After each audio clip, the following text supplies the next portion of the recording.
some of the most recent things I've been working with, and for the most part, I work with grain dryers, grain storage, grain handling systems, and that kind of thing.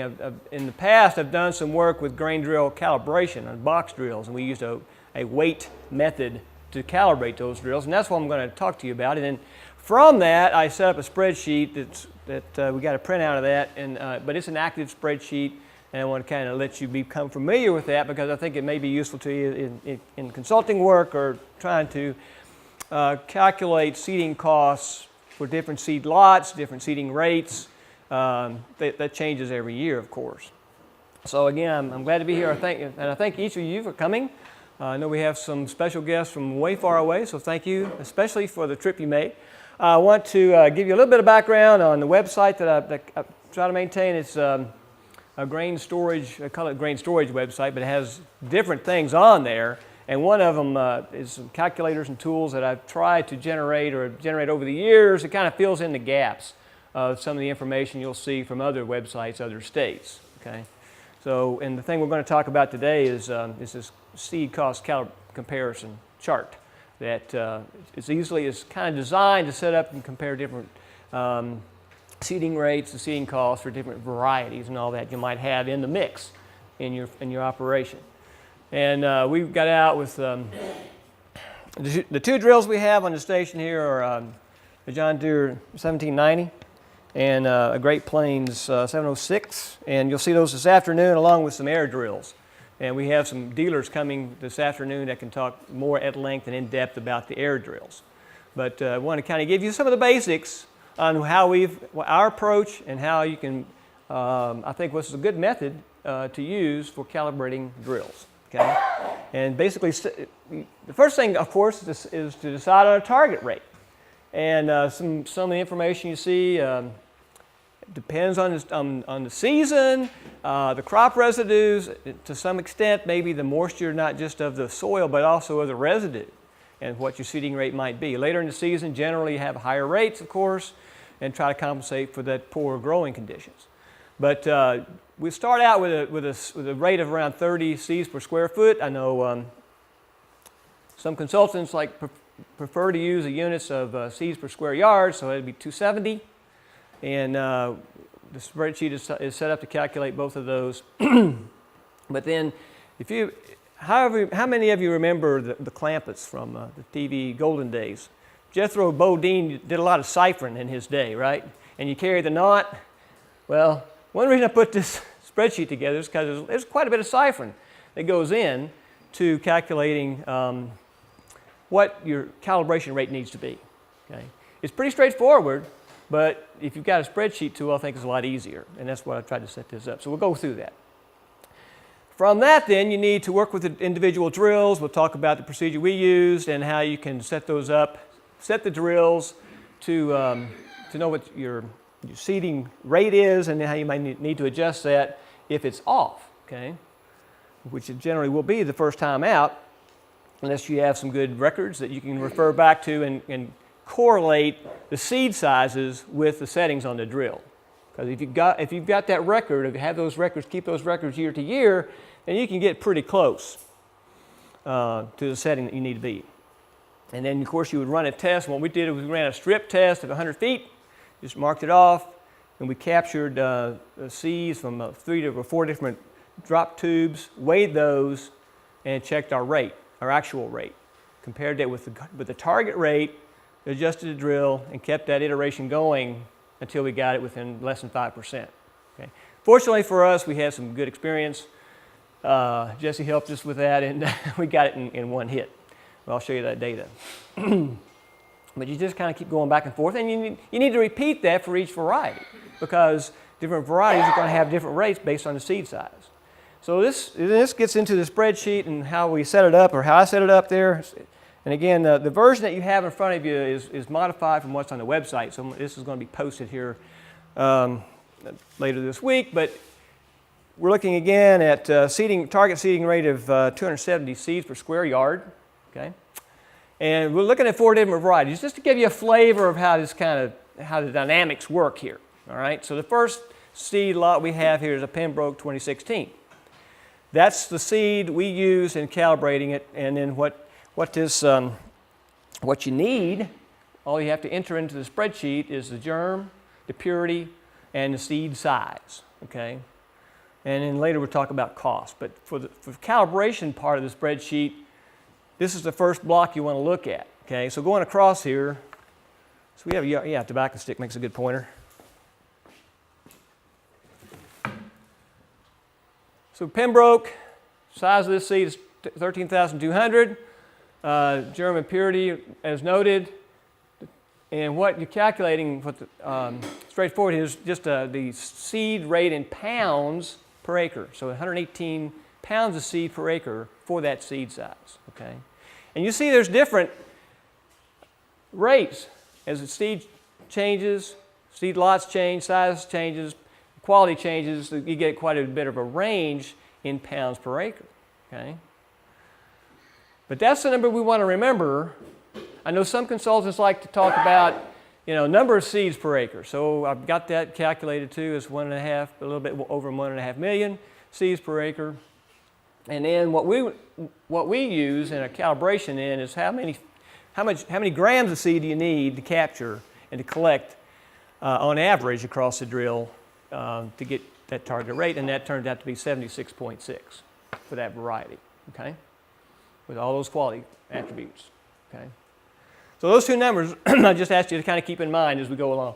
118 seeds per acre, pounds per acre, rather, and 76.6 grams per 100 feet of row. And then you can see for different varieties have different numbers there. They may have different settings. So the first thing we did then, we went out to the drill, measured the distance. You need a pretty small scale, something that's flexible to get into the drill area here. We'll show this over there, and I hope you can see this in this light, but we're measuring the open area on those metering wheels, okay? And we measured, there's 16 row units on the 1790, measured them all the way across, and recorded that, and I've got that in the next slide here. From that, we just took representative tubes, and we chose 3, 6, 9, and 12. They were all about the same distance of exposed meter. In other words, they have the same capture area inside the drop tube, all right? So those ones we collected, I don't have a picture of that exactly, but just show you some of the results of that. So we ran a 100-foot test strip along and captured the seed off of those row units. We got the numbers you see here, kind of a bit of a range, but not real far apart. But the bottom line is at this setting of 24 on the drill, we got a seeding rate of about 90 pounds per acre. Okay, so remember our target was 118, right? So we're a little low. We're too low to. Our error, matter of fact, is about 25%. So we're going to get better than that. So we calculated then what the difference was. Is about 30 pounds per acre. And the rule of thumb we used then was that for about each 32nd on the metering wheel, you get 4 pounds per acre. So we adjusted that then. So that difference of 30 pounds per acre, divide that by 4, 7.5. So we just increased the setting then by that amount. Didn't measure all those, but it'd be somewhere around inch and a 16th on the open area. And then we set that drill setting then at 31, ran our test again, got an average of 79, and then our target, or our seeding rate at that point then was 122 pounds per acre. So we were close to the 118. We call that good, all right? You can get running again if you wanted, but I think that's pretty tight. Get within 3% of your target, okay? And to save you some of the grief on the other drill, but with the Great Plains, our first setting was 56, and as that was kind of set by the chart, and that's initially is what we used for the Great Plains, for the John Deere also rather. But then the difference here in our first setting was about 101 pounds per acre, okay? And again, our target was 1/18 for the same variety. So we bumped it up, and the second run was at 122. So Wait a minute, got the wrong way on that one. That's a different chart. So anyway, that's what we hit it within 3% with the Great Plains. Okay, so yeah, 61. Got that slide in the wrong spot. So we were just a little bit over. So back to the spreadsheet for a minute. Again, it gets the first block reiterates the same information for each different variety. From that, then you could use your different settings on the drills and make your calculations and do your test strips.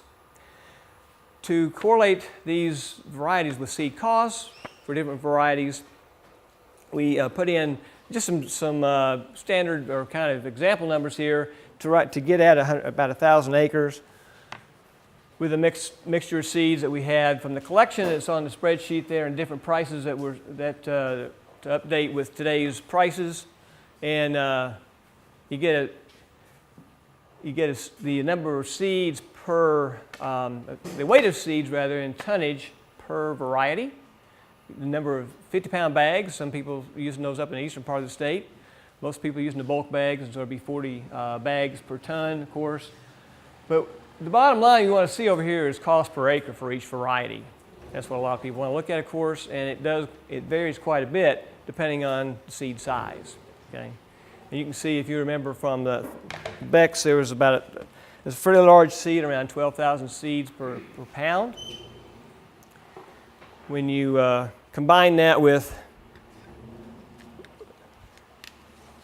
the cost of the seed and the acreage, we are, as an example here of 150 acres, we're looking at about $67 per acre.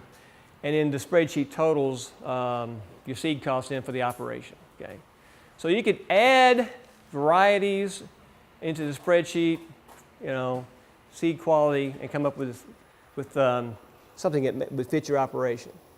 So then I took a look at another scenario with this same collection of different varieties. Then say if we delay planting, we're going to increase our rate. Okay, so if we get into a situation like that where we have weather delay or something, we had to bump our seeding rate up to around 315 seeds per square yard, for example, instead of 270. Now we're looking at 35 seeds per square foot. For the same collection of varieties, same seed quality and everything, we have a different seeding rate. We have to recalibrate for that. But then, so again, that gives you a calibration for those varieties at that higher seeding rate. Okay, and you got to recalibrate for that as well. And then how does that impact your seeding costs? Okay, and that's quickly calculated in the spreadsheet. So just to kind of give you a summary of, again, this picture tells a story of those 4 varieties that we're looking at in the operation. So we're going to stay with those, or again, however many you have in an operation you want to include on the farm. But looking at average costs or total costs in for a 500 acre operation, 1,000 acre, or multiples of that. That's why I chose those units. So you can quickly see delaying planting really gets in your pocketbook, especially with today's seeding rates. Okay, timely seeding is most profitable, obviously. Okay, take-home message on that. But again, I think the tool can be used. You put in the numbers for the varieties you're working with, and you can quickly calculate what the seeding costs are, what your drilling calibration numbers need to be, how many grams of seed you need to collect in that 100-foot strip for the different varieties. Okay, I think it makes it pretty handy for doing that. Has anybody used a similar tool? Do most of you calibrate by weight? Do you just run number of bags of seed in the field? I mean, that was one thing I saw when we started into this is, and I'll put, what, back to the example here, if we had,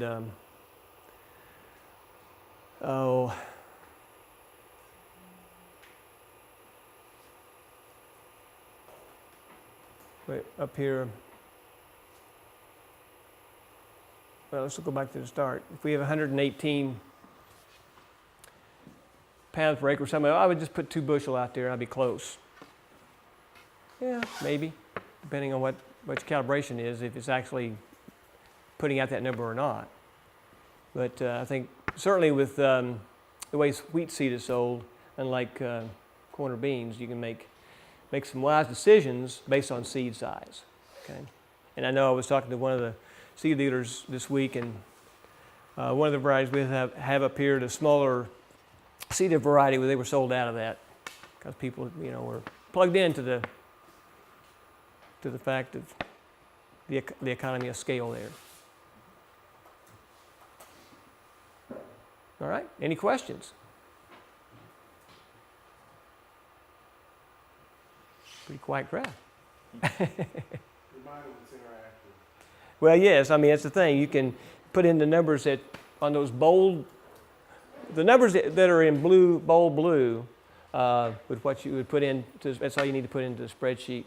So the variety, your seeding rate, the variety, row spacing, everything you see there for different varieties, and then, of course, getting down to the cost of the operation, the price per bag, the number of acres you have with each variety, and then you can bang it out and get your total. All right?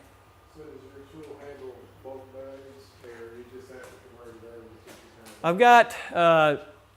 I've got it in tonnage, 2 separate columns there. Okay. Yeah, total tons, and then number of 50-pound bags. But the pricing structure is by a 50-pound bag. And generally the bulk bags are what are a buck less, is what I learned from talking to some of the seeds. Anybody, I know we probably have some seed reps here, but if that's in line or need to make more than that, but you can adjust the price accordingly. And that's what you want to do, whatever that price per unit. The way the spreadsheet's set up, you'd want to put it on an equivalent 50-pound bag price.